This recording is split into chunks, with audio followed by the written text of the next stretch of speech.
Hello, everyone, and welcome to my very special episode of my Project Management and Leadership podcast. Today, we are celebrating International Project Management Day, an annual event held on the first Thursday on November to honor the dedication and achievement of project management professional worldwide. It's a today to recognize the vital role project managers play in delivery successful project and deliver changes, fuel innovation, and make a meaningful impact in every industry. In the light of this celebration, I'm thrilled to bring you this episode, the excellent equation, people plus purpose plus projects. And I couldn't think of any better guest than this topic than Galen Townson, a distinguished member of a PMI Board of Directors.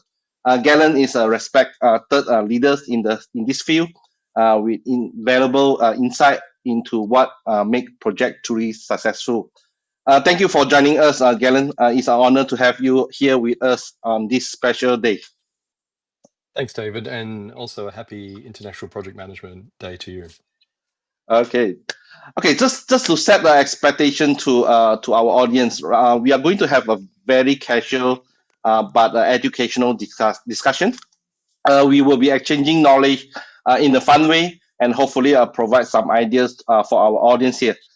This program is not a PMI event, but two project management professional talking about project success. So let's get started. In the first segment on our discussion, Galen, let's start with exploring something fundamental to every project managers. What is the definition of project success?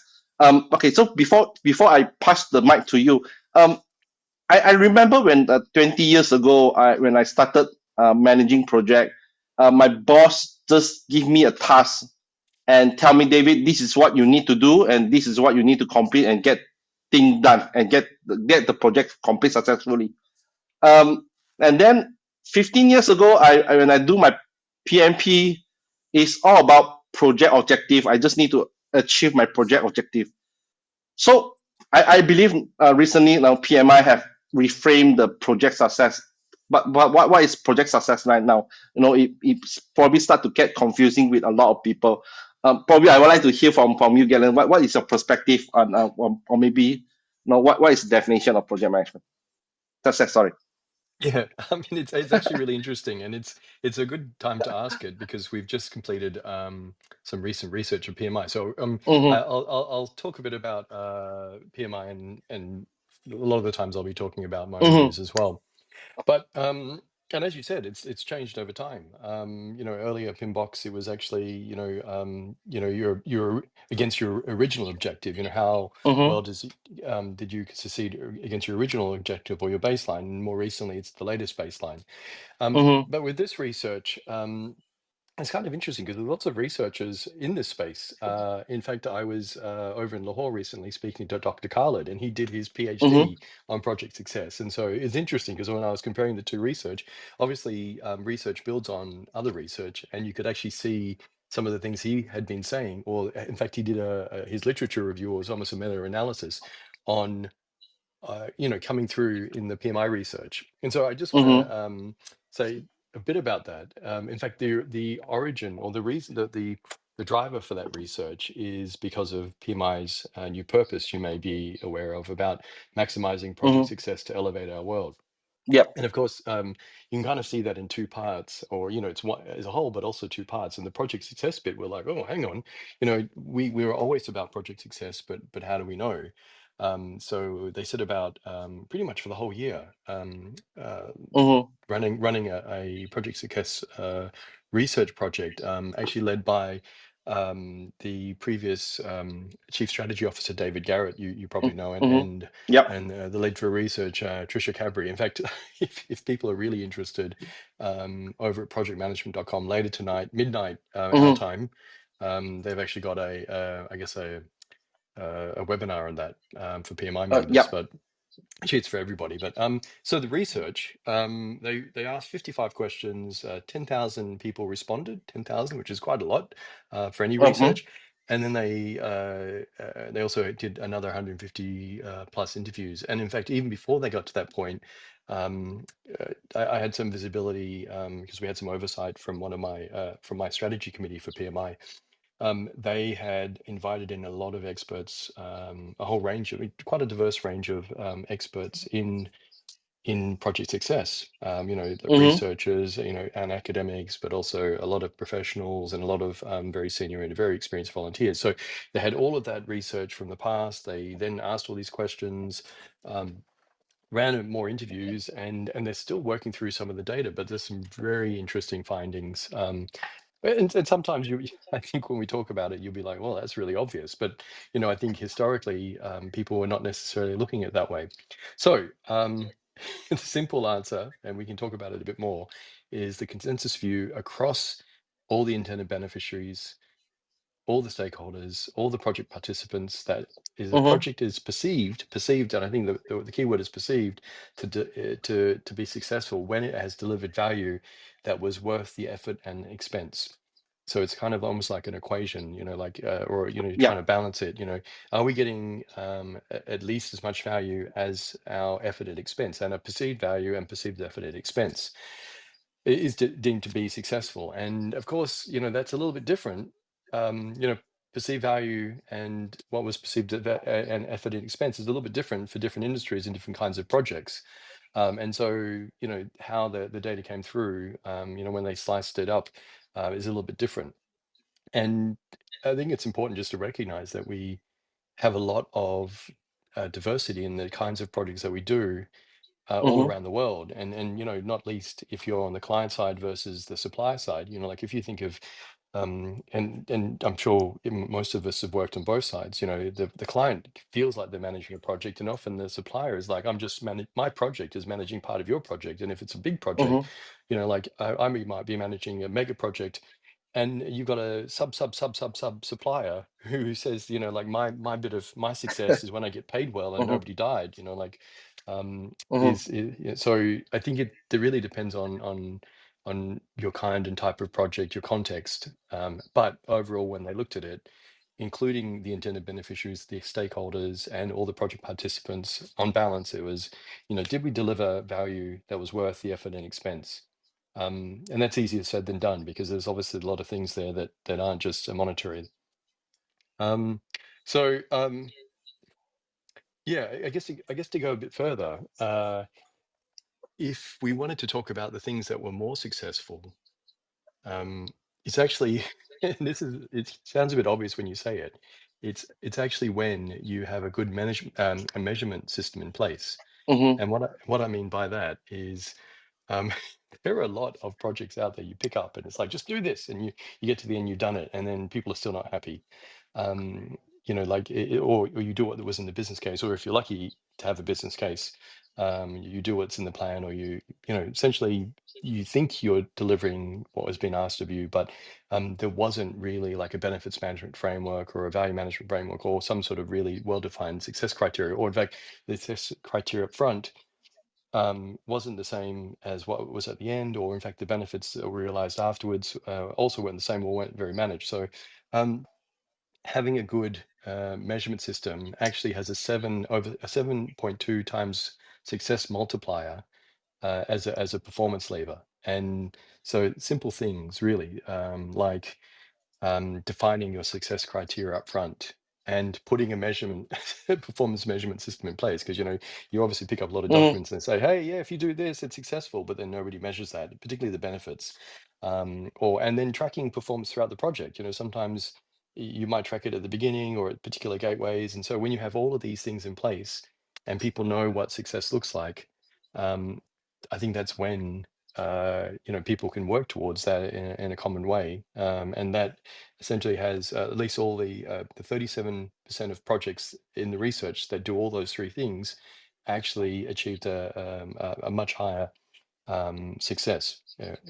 So yes, if you haven't got it and you pick up a project, try and work out, what success is and make sure everybody has a Mm-hmm. common view of that, and then, track it and manage it during the course of the project and potentially evolve it because your stakeholders might have an evolving view of that. And then at the end of it, if you've obviously got a benefit stream because there's benefits to beneficiaries, have benefits management in place, or outcomes management or impact management, or whatever is relevant to your organization and stakeholders. Um, so yeah, I guess just I guess to talk a bit more about the diversity of projects and how project success is viewed, Mm-hmm. because it gets a little bit tricky.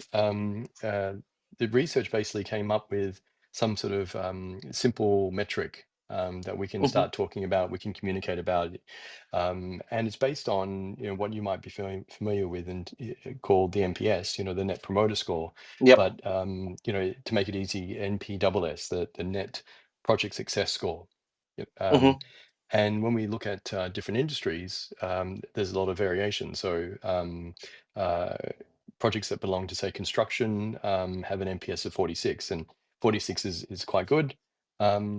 Whereas government only has 17, and consulting even worse, only 11. Mm-hmm. And meanwhile, different types of projects also have a different, average success score, NPSS.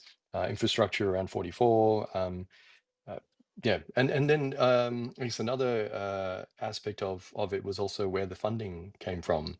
So if you were externally funded, you might have the scores were around the 48. But if you were government funded, particularly if you were foreign or external government funded, it would be like, say if it was your own government funding, it would be 29. But if you had to rely on maybe another, like I work for state government, but we're getting national funding, it goes down even lower. So you can Mm-hmm. imagine all the dynamics behind that, where you've got different stakeholders giving you funding with different expectations. That some of those expectations over time might shift, politically or economically. So obviously, if you have a bit more control over your own destiny, with some, I guess, stability, like we're taking a loan from a bank, then often you have the resources to complete the project and resource it well. Um, there's probably one other thing that is actually super interesting about the research that's really worth mentioning. Um, Mm-hmm. and we can then go back to a little bit more because there's some other sort of performance levers that I know we wanted to talk about later. But the other really interesting thing is that the MPSS is actually higher for projects that have benefits that contribute to a social good. And by that I mean, like it might be an SDG or some other social impact that is important to the stakeholders. And so in the research, projects that were contributing to climate change actually had overall MPSS of 61, and for education SDG 45. But for projects that had no perceived additional contribution to social good. In fact, the scores were around 23. So there's actually a really big difference from projects that were, say, 61 for climate change and no perceived contribution to a social good of 23. And that may have nothing to do with the actual primary objective of the project. But obviously, if I'm working on something that, hey, I do a good job, we've delivered well, but we also contribute something, to a higher purpose, to a higher social good. That actually improves the MPSS, which is the perception of delivered value that was Mm-hmm. worth or exceeded effort and expense. Ah. Okay. So something interesting to me. I catch some of the message from you.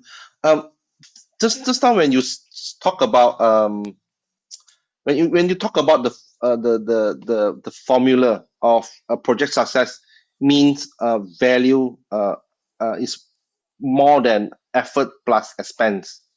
When you say about value is when you say value, I think I assume that you are saying the stakeholder expectation. When you say that there's multiple layers of stakeholders, everybody have a different expectation when it comes to the project, right? Mhm. And each value that they receive is actually more than effort and expense. Can you elaborate more on that values? Yeah, I mean, When yeah. so I think there's things that are more maybe commodity, like, do we make money? We spent this much money and we made that much money, and Mm-hmm. we needed to, like some of in the past I've worked with infrastructure projects, and we had a hurdle rate, and the business case was about exceeding the hurdle rate, and then obviously if you exceeded the hurdle rate plus 5, 10, whatever percent, that was actually good, better, and best.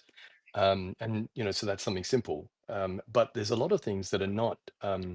Easily measured, or objectively, and that's obviously the subjective value, and so I think you're right. It depends on what people see of it as being beneficial, and there's lots of things, and I think this is, perception is reality for many stakeholders. Mm-hmm. um, and hence, managing stakeholders can often have a really big positive, like somebody who, I think if you had an average project that you manage stakeholders well, it could be seen to be good. Whereas if you had a bad project, it might be seen to be okay. Whereas if you've had a good project and you manage stakeholders really badly, they might think your project is average or even not so good. So Yeah. yeah, there's ways to, I guess, increase the perception of value, and often that's just, communicating or emphasizing the bits that are important, and getting that feedback back into the project. So now we know that these stakeholders value that. Well, what can we do more to Mm-hmm. tease or emphasize that value out?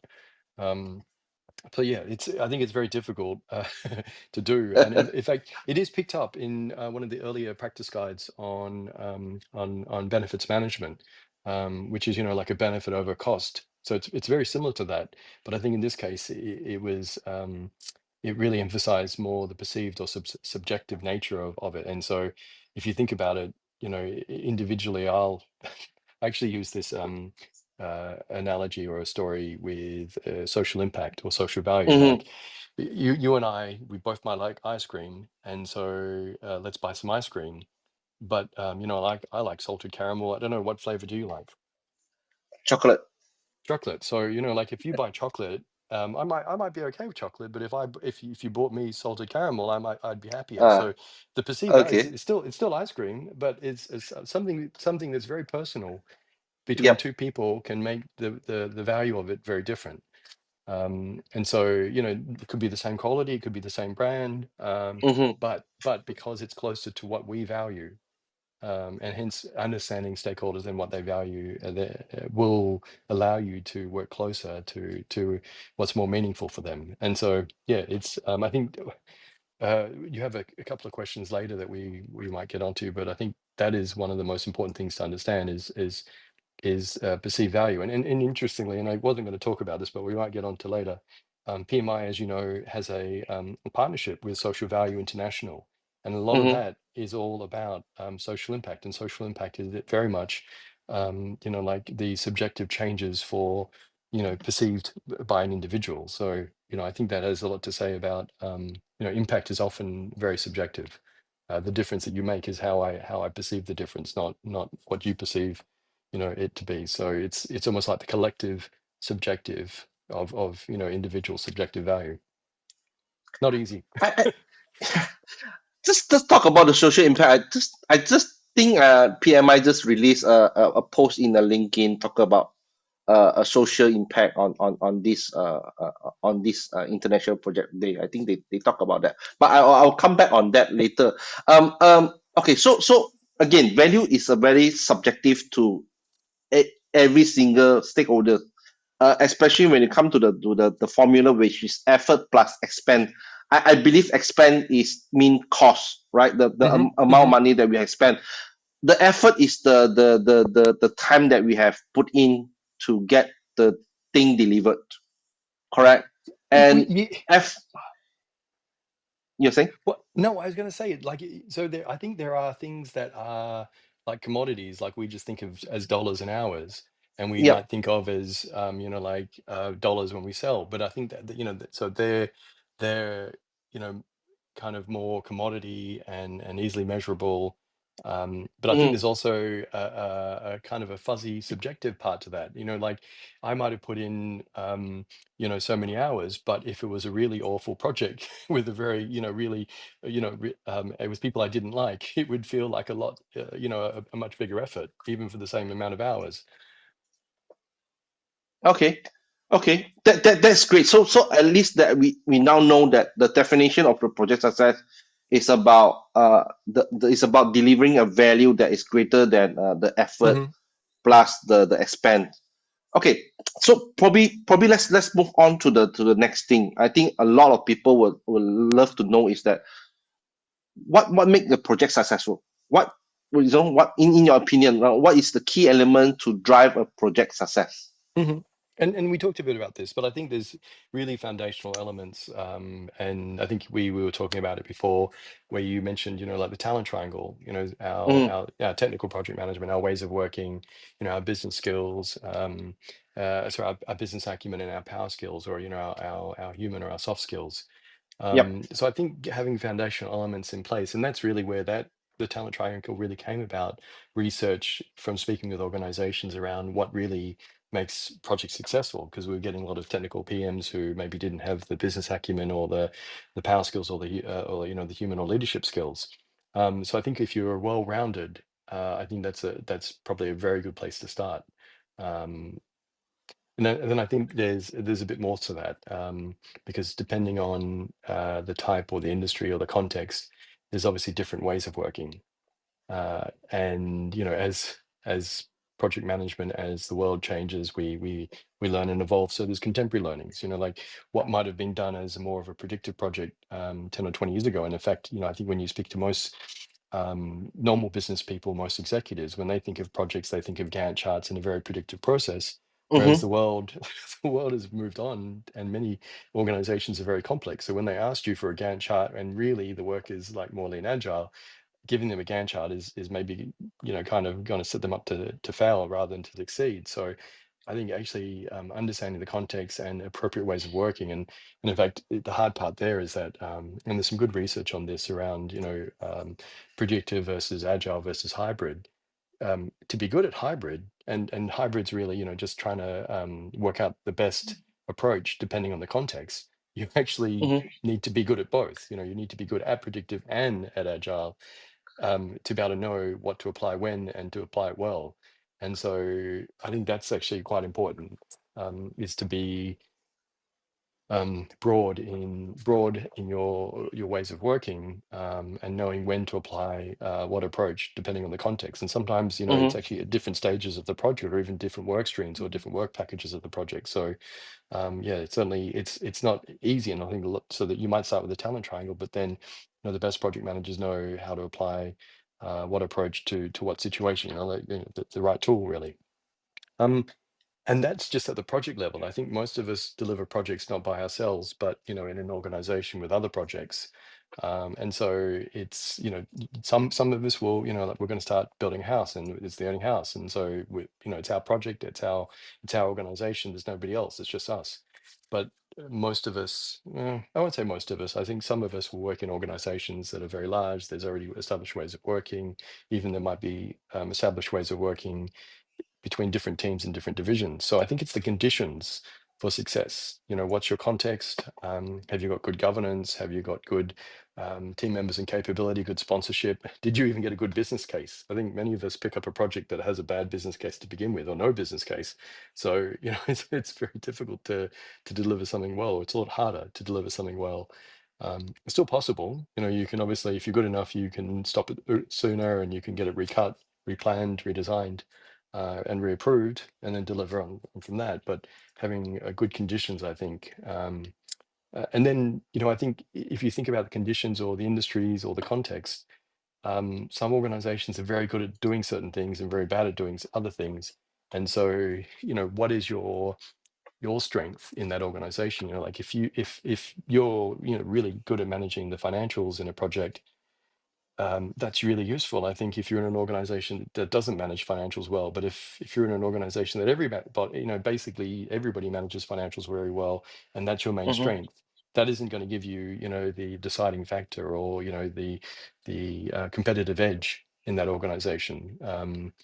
So it's then finding out what is really needed for that context, for that organization, for that kind of project, and for just the state of the project that it's in. Because sometimes you pick up a project that is not in a good state, it's not in the best state. So what skills and strengths can you bring to bear? So Yep. So we talked about talent triangle, good foundations, ways of working, applying the right ways of working to context, the conditions for success, how you set Mm-hmm. up to succeed or fail. And there's obviously different, it can be very different in different organizations. And then and I think you mentioned this as well. We've obviously got a really big game changer with artificial intelligence and machine learning or generative AI. And Yep. I think we all, those who of us have looked at it or read about it, and it's very difficult to miss it.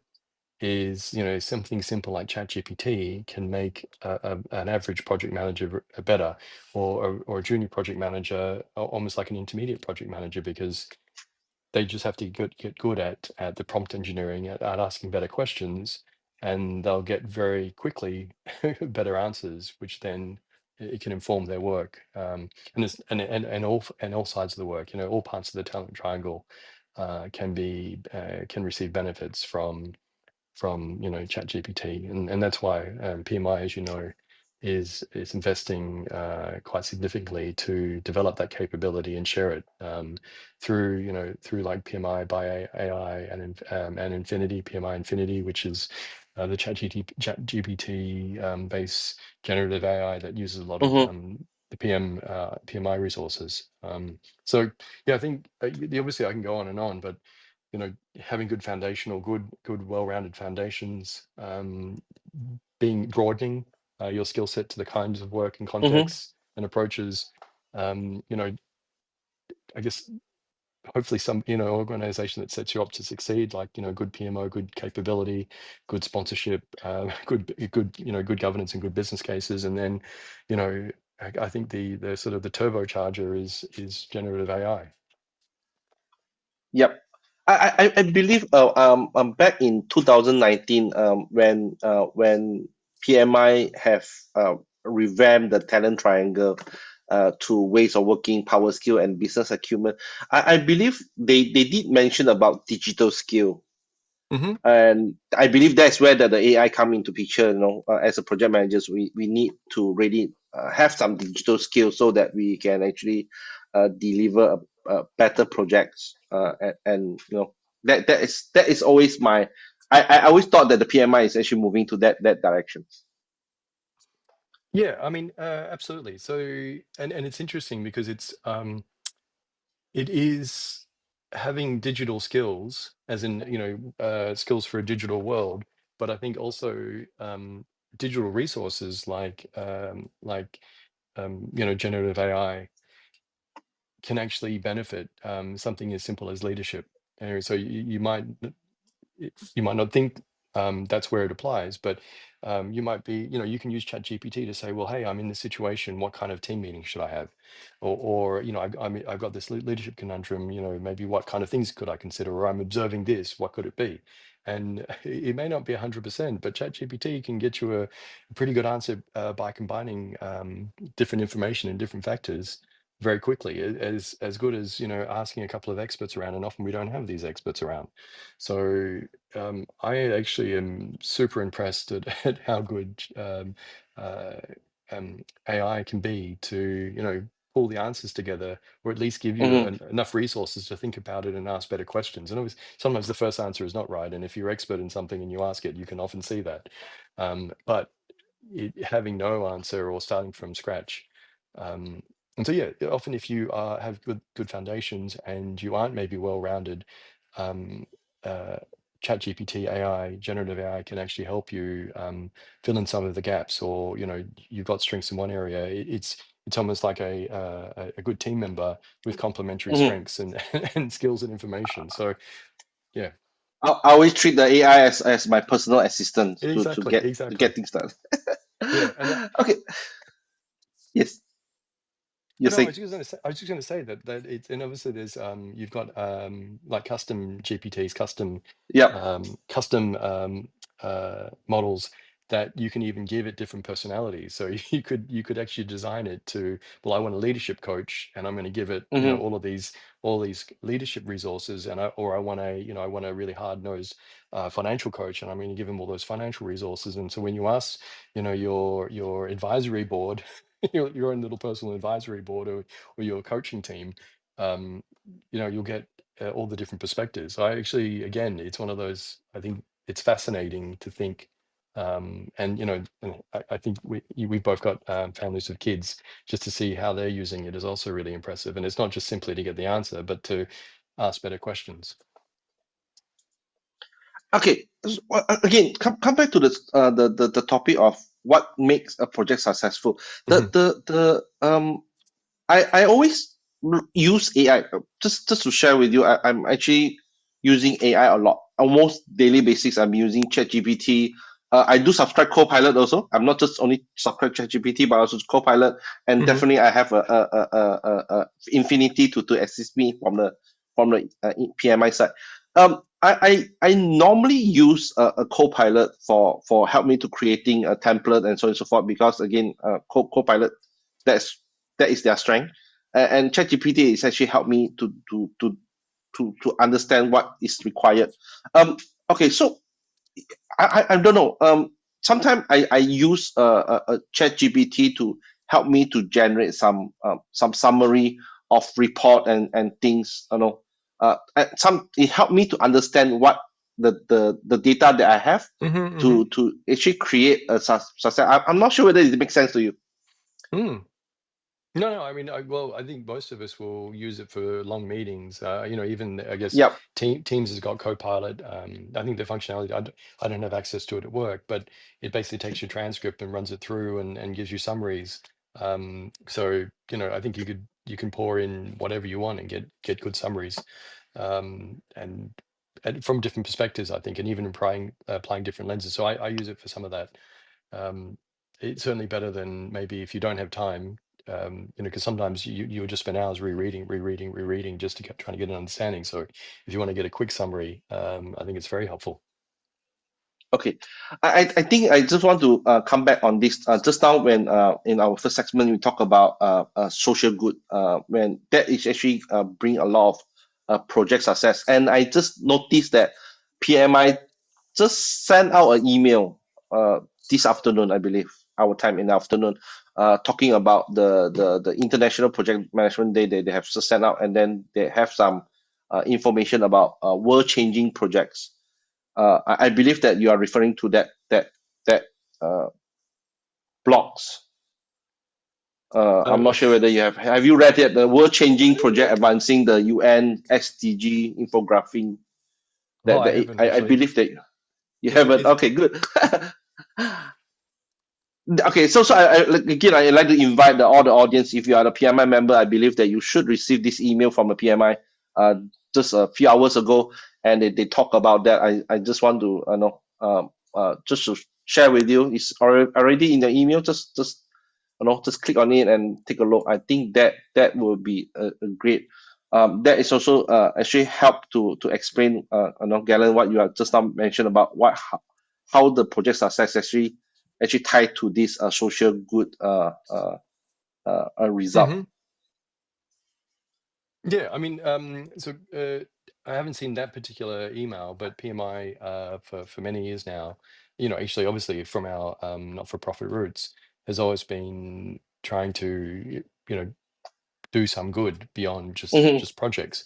And it makes sense if you think about it. Like we as individuals work in organizations, whether they're they're government or commercial, that we're trying to contribute to the value of the organization, but the organization is trying to often contribute to the value of either the economy or the society. And then obviously, organizations and the economy and society are within the world. We're all on the planet, so we're in an environment, and so for all of that to work well, there needs to be some balance and harmony.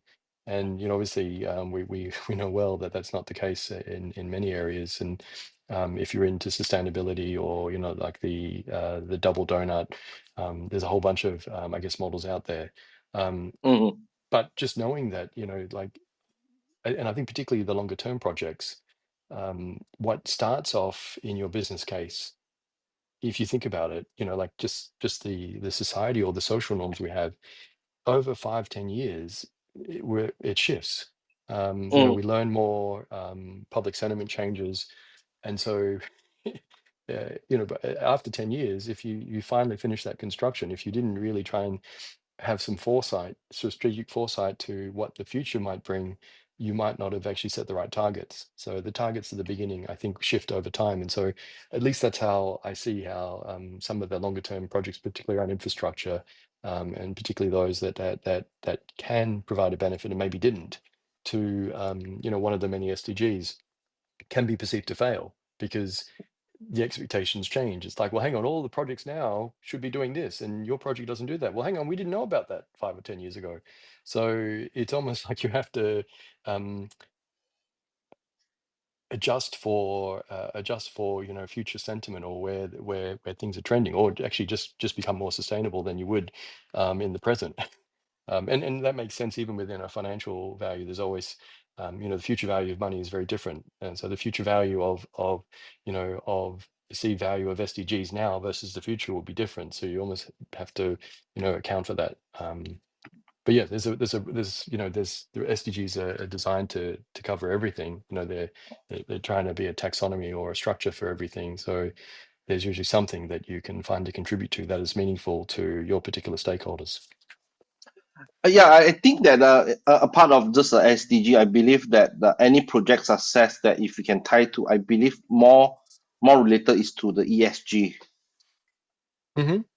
Yeah, right. Yeah. So it's more onto the ESG. If it's more toward economical, social, and governance, it will be more successful rather than SDG. I think again a lot of my audience here, I know in fact, we are trying to do a lot of social good, to especially in Malaysia. Tomorrow we are going to have a PM DOS in Penang, and Hmm.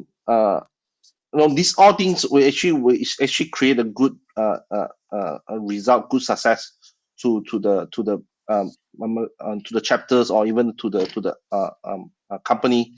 But a lot of people don't know how to relate it to it, especially when they are in the working places. But if it's related to the ESG, I think it's more logic or Yeah, and I practical. mean, ESG, environmental social governance, is a Yeah. framework that a lot of maybe more commercial companies use. And so, if you are in Yep. a commercial entity, linking it, chances are they might embed some SDGs in their ESG framework, but you want to link to whatever your organization's um, frameworks are, or the context, the governance context for that. So you find out what is valuable, what is valued in your organization and to its stakeholders, and then try to align to that.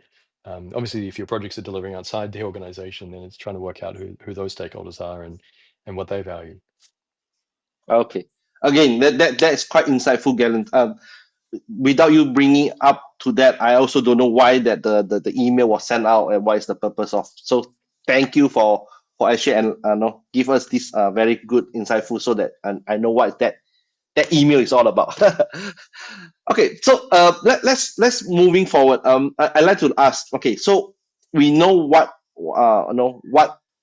makes a project successful, but what really need to make a project success? I know that we talk about triple the talent triangle from the project Mhm. management side, but as a project, how as a project, like project team or whatever, what is actually required to make a project successful from Okay, the so perspective? Uh, yeah, so interestingly, and I didn't mention it beforehand, there were some other performance levers. We talked about having a management measurement system in place, but the research is also identifying some other, I guess, additional levers, performance levers, Mm-hmm, or success multipliers, as it's called in the research. And so the second one, measurement system, we know what good looks like, and we'll be able to work towards that. And even if it moves over time, we're evolving it. So during the course of the project, that's the number one with the 7.2 times success multiplier. But the second mm-hmm. one, and it kind of we mentioned it beforehand, is caring for team morale, caring for team morale. So basically, just Yep. caring for your people and making sure that they're okay during the course of the project. We talked about before, the perceived effort. Obviously, if I'm in a team that's really struggling just to work well, not only will I be able to perform not as well as I could do, like individually I won't perform, but also collectively we won't really be a team, we'll be a group, and not a well functioning group. But it just feels a lot harder to come to work and do the work. So, doing more to support your team so they're happy and they're performing, they're in flow. You know, there's well-being, but well-being that leads to engagement and performance. Um, actually intuitively would lead to better performance and better success. So yeah, caring for team morale was the second highest success multiplier that they pulled out. Mm-hmm. And then the third one, and sorry, actually caring for team morale, I just wanted to talk about that a bit more because if we are thinking about today's International Project Management Day, of course we have people, purpose, and projects, and you know we're Yep. talking about projects, but we've been talking a bit about purpose as well. You know, having more purposeful work, contributing to Yep. to SDGs and social impact. But then of course now we have the people part of the equation. You know, like in the end it's the people that deliver the projects, and we lead the people Mm-hmm. and we control the project. We don't control the people. So caring for team morale. Um, yeah, and the third one is adequate funding, adequate funding to get to completion. And I mentioned this before, where different sources of funding actually have a different impact on you know the success. You know, if we've got some stable funding sources that we can rely on, or maybe tap into if we need to, then you know I can maybe you know get to completion.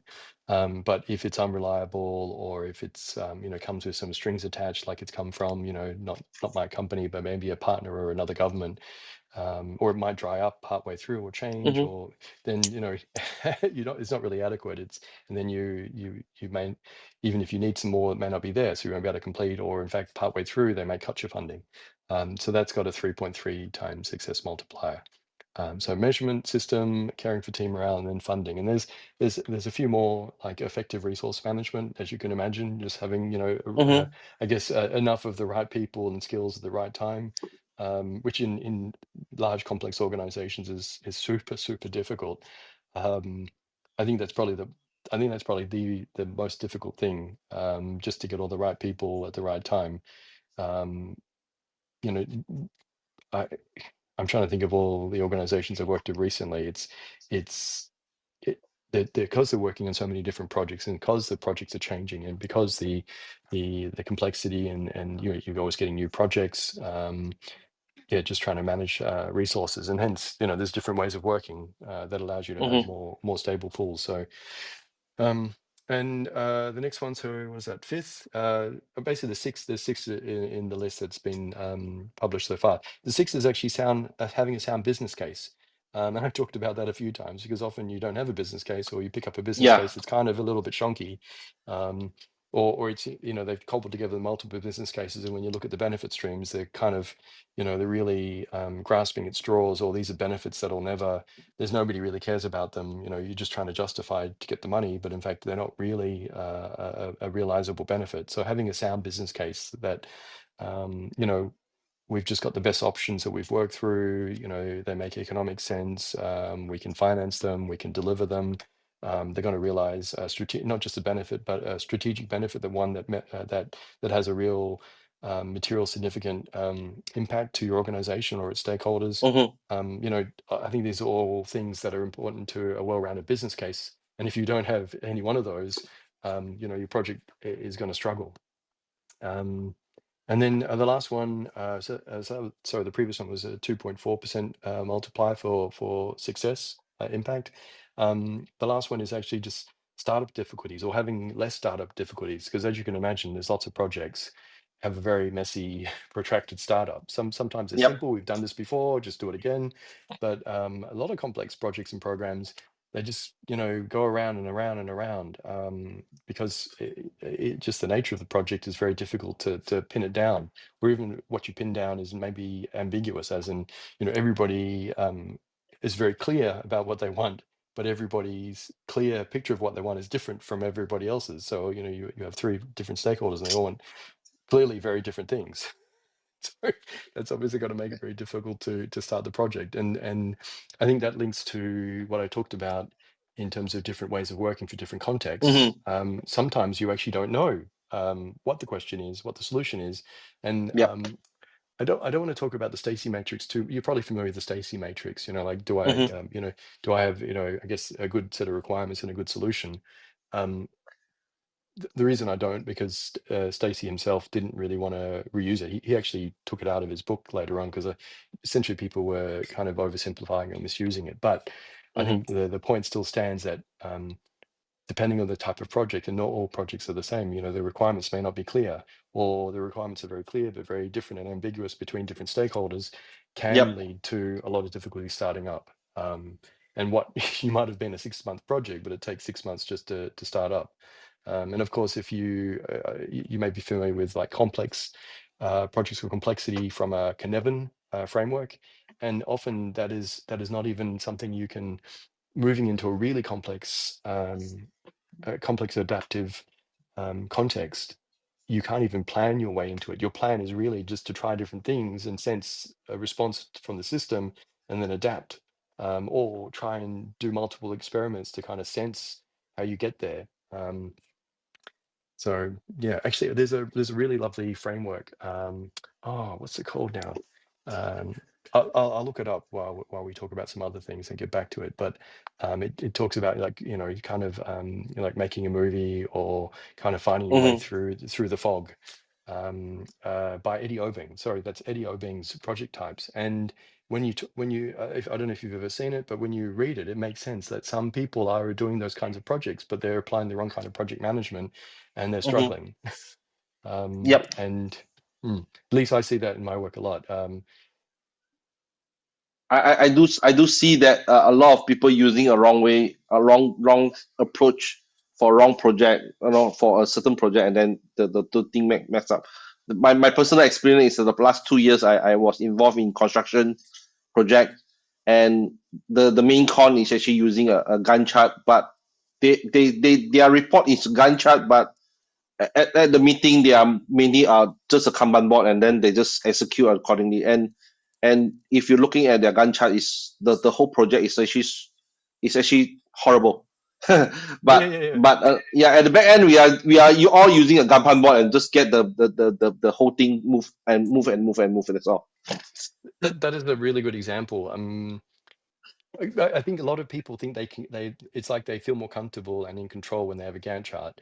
But there's some Yeah. projects a Gantt chart doesn't help. And in fact, the Gantt chart kind of makes you, makes you, well, yeah, it's more likely to fail. But just Eddie Obeng, I was looking it up while we're talking. He talks about having, clear or unclear requirements versus clear or unclear solutions. And some of it is painting by numbers. If it's simple, Mm-hmm. like I know where to paint. Some of it's like I'm lost in a fog. I really just need to search around until I work out what's going on. Sometimes it's going on a quest. So the stakeholders are really sure what's to be done, but they're not sure how it's to be done.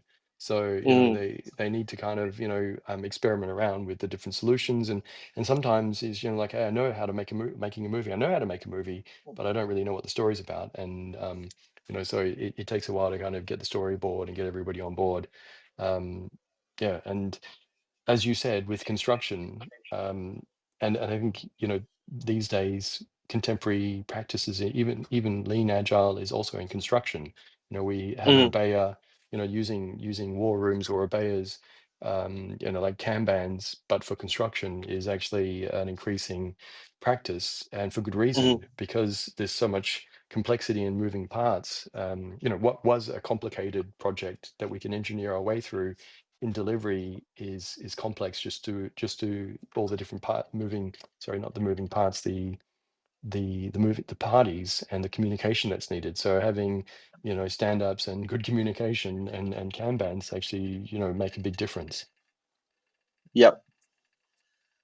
Okay. While you're talking, I was I was disrupted. My thought. I have these two problem when it come to project success. Um, First is that because project managers normally they are focusing on objective, right?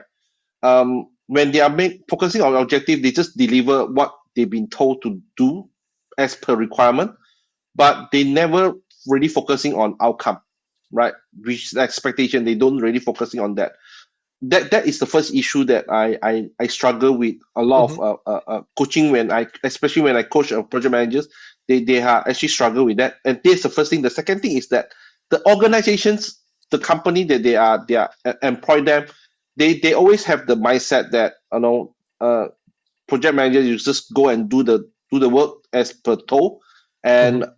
they don't really provide a support to them to deliver outcome. What is your take on these two issue, for them to be successful?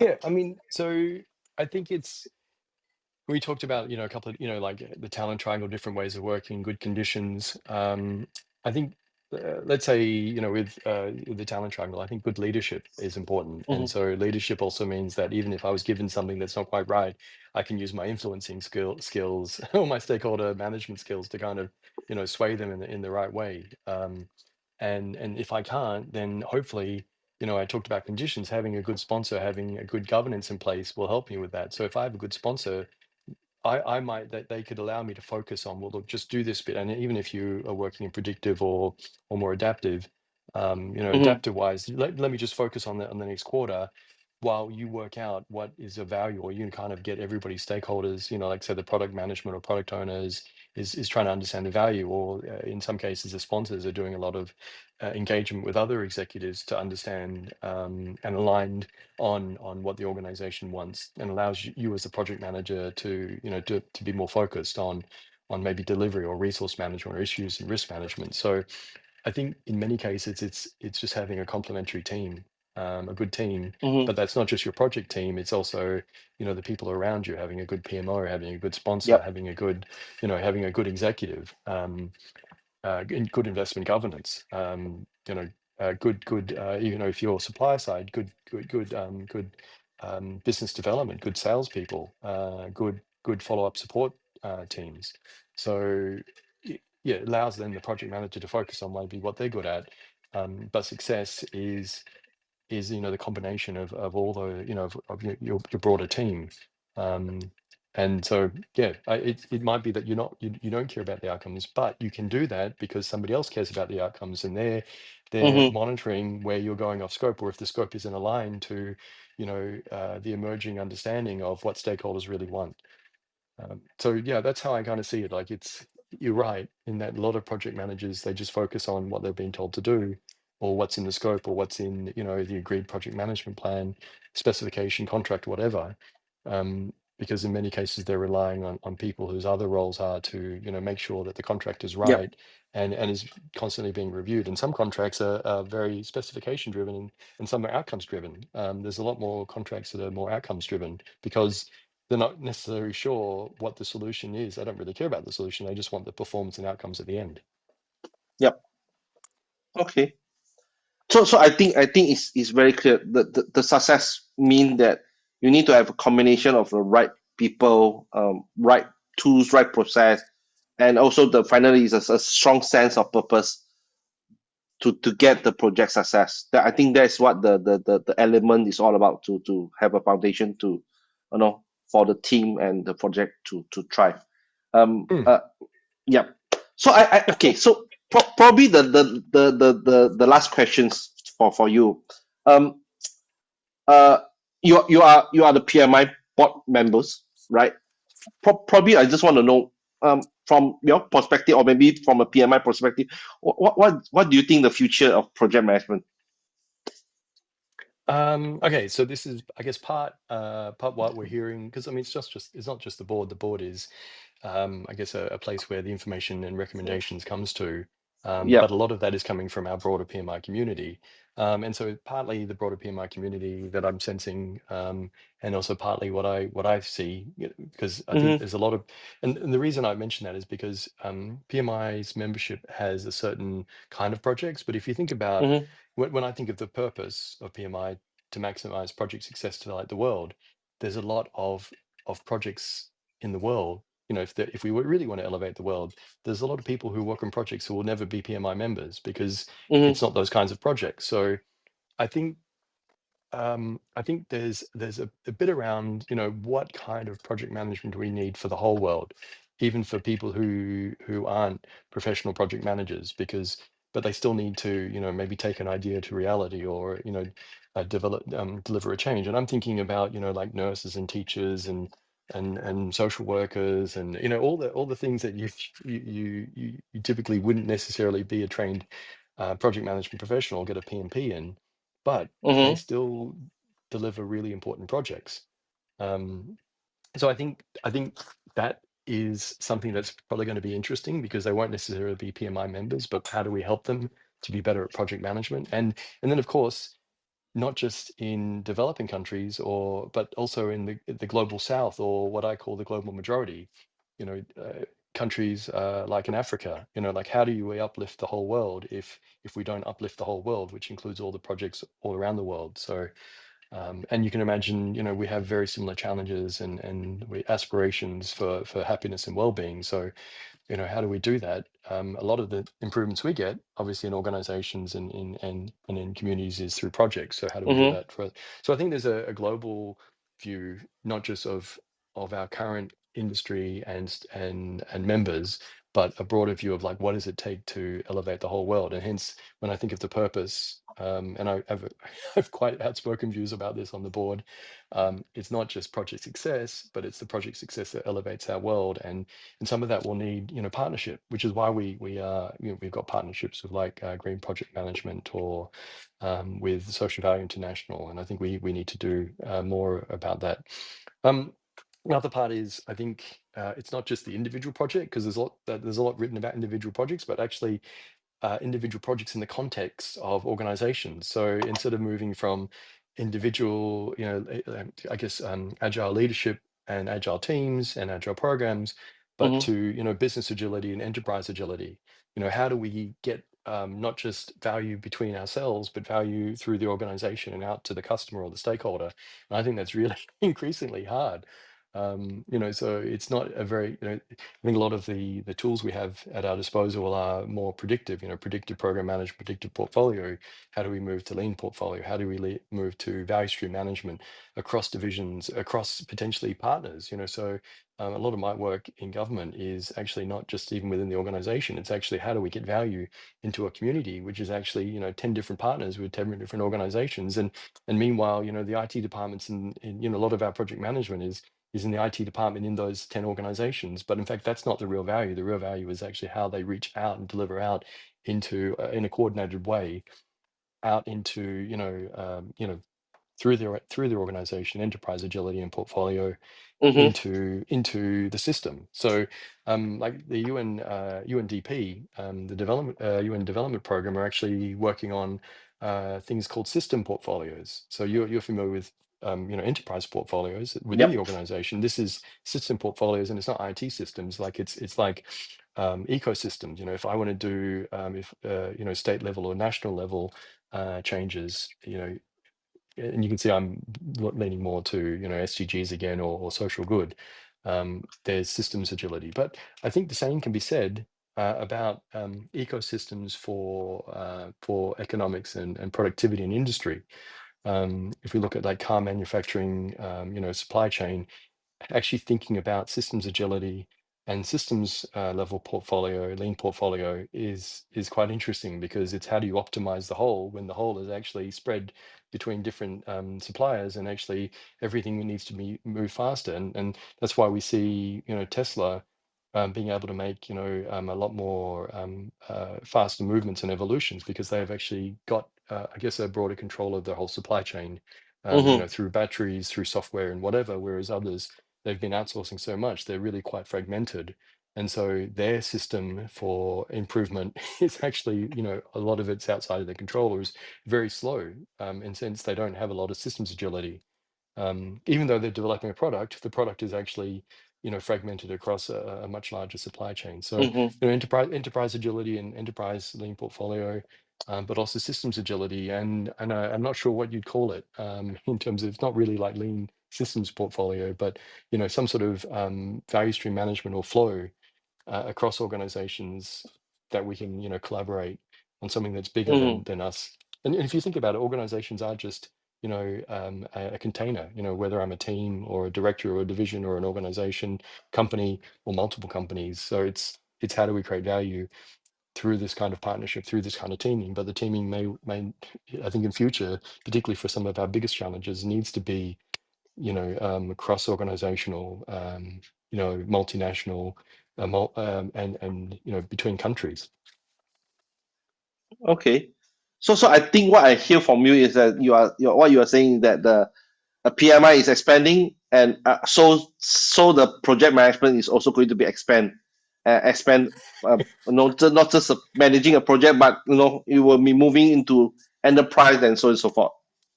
Oh, so I would say PMI is definitely moving more into looking at Yeah, enterprise agility. yeah. The So other bit is more my view about systems agility. yeah. So that's why I say project management is also expanding, so that no, we know that the future of project management is actually is there. It's just that ourselves we just need to grow along together. Yeah, and don't Okay. forget, we don't need to do everything. We can do our part, and our part might be Yep. within a team, but obviously our team might be other people in the organization. Just so how do we work well together when together Yep. might be, very different for different kinds of projects. Okay. Okay. So today we are celebrating the International Project Management Day. Any message for our audience here, Galen? I think maybe just getting back to the excellence equation: people, purpose, and projects.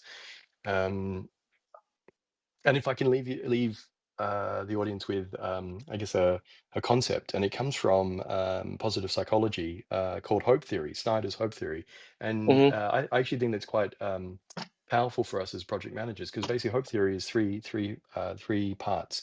Having I guess, a common purpose.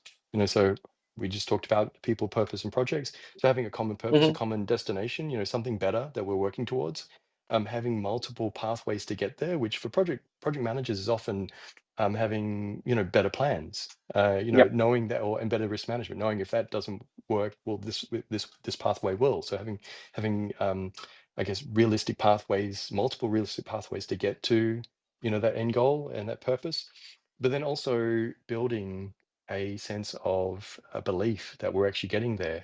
And projects again do that quite well because they're tracking progress, or they've got a Kanban, you can see movement. It Mm-hmm. basically builds a belief that we're actually getting there closer via the many pathways to this common goal or this common purpose. And that really is the people part, building hope in people to deliver on projects for purpose, which comes back to the excellence equation, which is you know the psychological theory of hope. So how do we bring hope to ourselves, to our teams, to our organizations? Thank you, Galen, for joining me on this special International Project Management Day episode. It's definitely absolute pleasure to hearing your insight, and thank you for taking time to be with us. Thanks, David. Thanks for the invitation. And thank you to all our listening. I hope that today discussion on the excellent equation, people plus purpose plus project, has inspired to think about what make your project truly successful. If you enjoyed this episode, please do subscribe and leave a review, and also share it with others who are actually passionate with about this project management. Again, thank you for everybody. Until the next time, keep driving excellence to in every project. And once again, happy International Project Management Day. Bye. Thank you. Bye.